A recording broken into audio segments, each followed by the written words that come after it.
Matt Kenseth and Bobby Labonte will lead them on the restart in 1 lap. We'll update you on the NASCAR Busch Series points.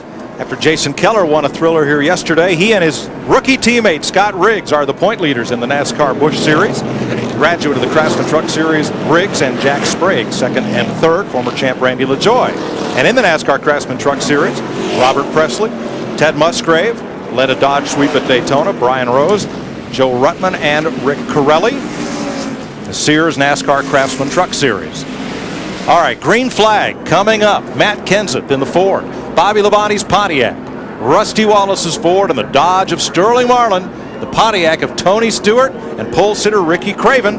This may settle it right here. Right now that crew chief is saying, don't let that 17 get away so far this time. 99 laps to go. Ooh. Spencer kind of squeezed up in front of Bobby Labonte there. I'm sure he didn't appreciate that. And here comes Harvick. He'd like to get back on the lead lap. Well, that's what happens. See, Kenseth's out there all in clean air, and Bobby's got these lap cars he's got to contend with. And they don't cut you no slack with 100 laps to go.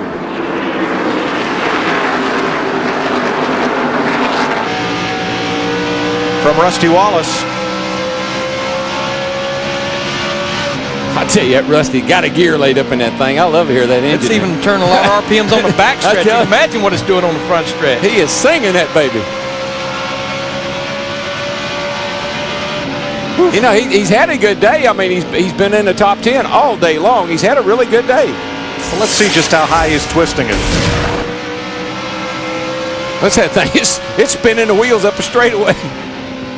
Turning about 8,900. Yes, That's at the end of the back stretch. I mean, that's 9,100 over here on the front. Remember, this is fresh tires. They're off turn 4. That'd be one of them 440 gears. Right up. Oh, a little over. Bumped it up there. Just a little over 9,000. Yes, sir. But it falls lower. You turn more RPMs down the front stretch because turn 1 and 2 is so tighter. You turn less RPMs in 1 and 2 than you do 3 and 4. You got the big D shape. You run from the middle of 3 and 4 to the way down here in turn 1. You got a big D to run through. That's Harvick way up there in the corner. Went way up high, trying to find his way past Labonte and challenged to get back on the lead lap.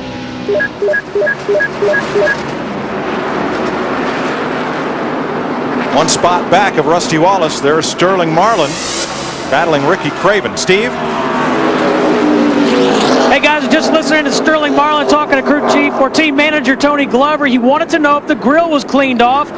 Tony assured him that it was, and in the next breath he told the spotter on the 40, Lauren Ranier, he said, you go tell the spotter on the 48, if Jimmy Johnson keeps racing us that way, we're going to take him behind the woodshed. Let me tell you, when a boy from Columbia, Tennessee tells you that, probably believe it. I would believe him if I were you. There's Johnson in the 48, a rookie, Daytona pole sitter. He's a lap down here. And there is his Johnson's co-owner with Rick Hendrick, Jeff Gordon. And Gordon now sits in 10th. Dick? No, I just had a conversation with his crew chief, Robbie Loomis, and believe it or not, he managed to smile despite the screwy day they've had. Started way in the back of the pack, got forward, spun on pit road. Now they're in 10th position. And Loomis said that the car has gone from loose to tight to loose to tight. This last round of pit stops, they tried to tighten it up again. Do not count Jeff Gordon out. He has run this race 9 times before and won it 3 times out of those 9 times. You see a lap ago right here coming off turn 2. The car behind him was Ward Burton, and Ward brushed the wall again 1 lap ago. Ward has the work. He just has a hard time on restarts. They got to have the air pressure so low that he just can't drive the car. About 10, 15 laps into a run, he's okay. And 2 things that happen on that low air pressure. Again, the car won't turn, but as he mentioned earlier, Tommy Baldwin mentioned bottoming out. Yeah. Here's a guy we have to give a call to, Bobby Hamilton. He qualified 10th. We talked about it earlier in the broadcast. This is the car that Joe Nemechek drove to victory here in the fall race. They bring it here as the 55 car. He's running in 7th position. And this is crew members talking right here between Joe Gibbs' teams, the 18 car, that's Mark Conquest. He looks over the entire engine program for Joe Gibbs, both teams, and they're talking here, and I'm sure what they're talking about right now, can they run that 101 or 2 laps on fuel? Matt Yoakum, is that what they're talking Well, about? Larry, you're exactly right. And the gentleman in the Home Depot uniform was Chris Woodward, the engine tuner on the 20 for Tony Stewart. And how much are you going to be short? Both cars are about 2 to 3 laps short from going, no matter how you figure it. So, my best we are. And remember, guys, Bobby Labonte, normally known as a late starter, when he did win the championship, he won this race at the Rocks. They're hoping for another caution. Labonte second by 3 seconds to Matt Kenseth. Okay, guys, now I've been doing this for a while, and when those crew chiefs tell you they're going to be a couple of laps short, what usually happens? They usually make it. Well, but you still want you to be thinking about it. At, let's say, 5 miles a gallon, a couple of laps, half a gallon of gas. Yeah. And folks, all he's got to do is just stay right where he is. Follow somebody, squeeze up out of that throttle a little early. Don't get back in it quite as quickly, and don't hold it wide open quite as long, and you can get a couple extra laps out of it. Don't believe me, ask Hammond. as we've said, these cars will hold 22 gallons of fuel, but are the fuel cells configured so they can pick up all 22 gallons of fuel? Well, I always ask Hammond, I said, did you get it full? And he said, no, just got 2 cans in it. 306 laps complete in the Subway 400. The Subway 400 is brought to you by Subway. Get on the right track with the delicious fresh-made taste from Subway. Subway, eat fresh. By Dodge, you can take life as it comes, or you can grab life by the horns. Dodge. By Valvoline's Max Life, the first motor oil formulated for higher mileage engines. And by Rocky Mountain Cold Coors Light. Are you ready for a cold one? Matt Kenseth, 4 seconds ahead of Bobby Labonte, who's been caught by Rusty Wallace and Ricky Craven. Sterling Marlin a close 5th.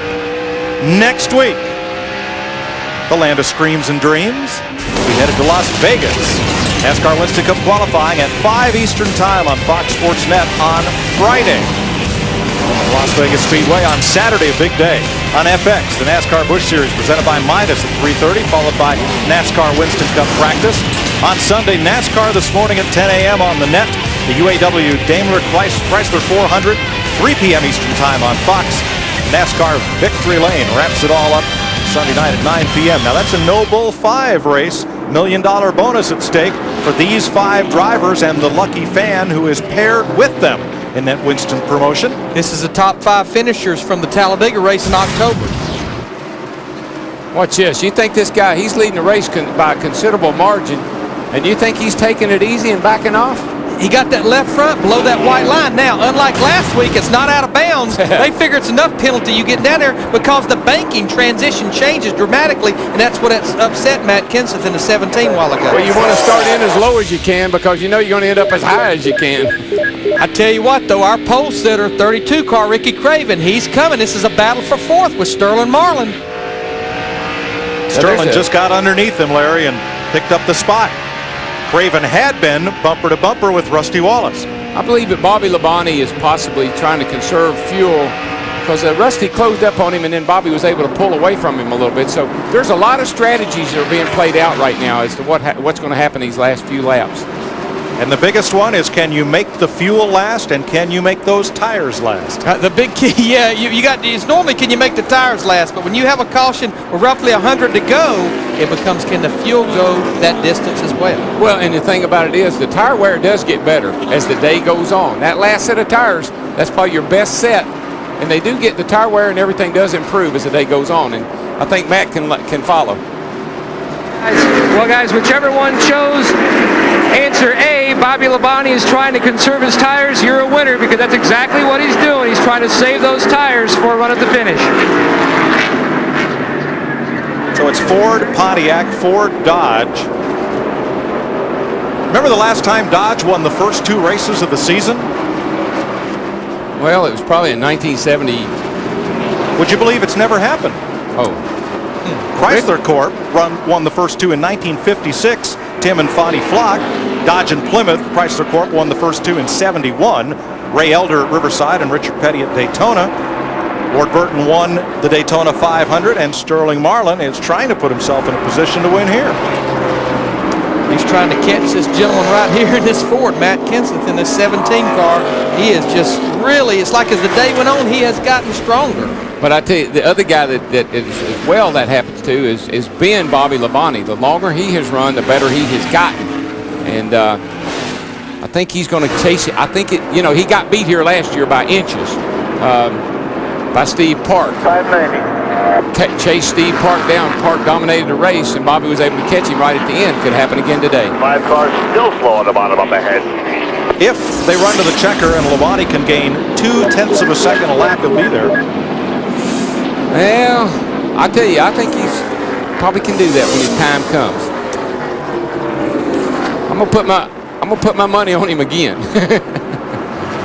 What a battle for third right here. Sterling Marlin in that 40 car. He's going to take the position from Rusty Wallace. I believe that's the man I picked. You picked him, yeah. Meanwhile, Ricky Craven in the 32 car running that high line. He's hanging right with these guys as well. But they are 5.5 seconds off the lead. Now with Sterling in front, can he pull them to the front? Steve? Hey, DW was talking a little bit ago, Mike, about how the spotters or the crew chiefs can pump up the driver. Well, Ricky Craven's doing it in reverse. He just told his team, you guys are doing an awesome job. I just need to focus on the end of the race now. Well, and he's got a good race car. He's been in the top 5 or 6 all day long. He's got pretty much the leaders in sight, everybody except Kenseth. If he bears down and he can pick up a little, he can get a great finish here. Look at Marlin. Look at the distance he's opened up on Rusty Wallace in just a couple of laps.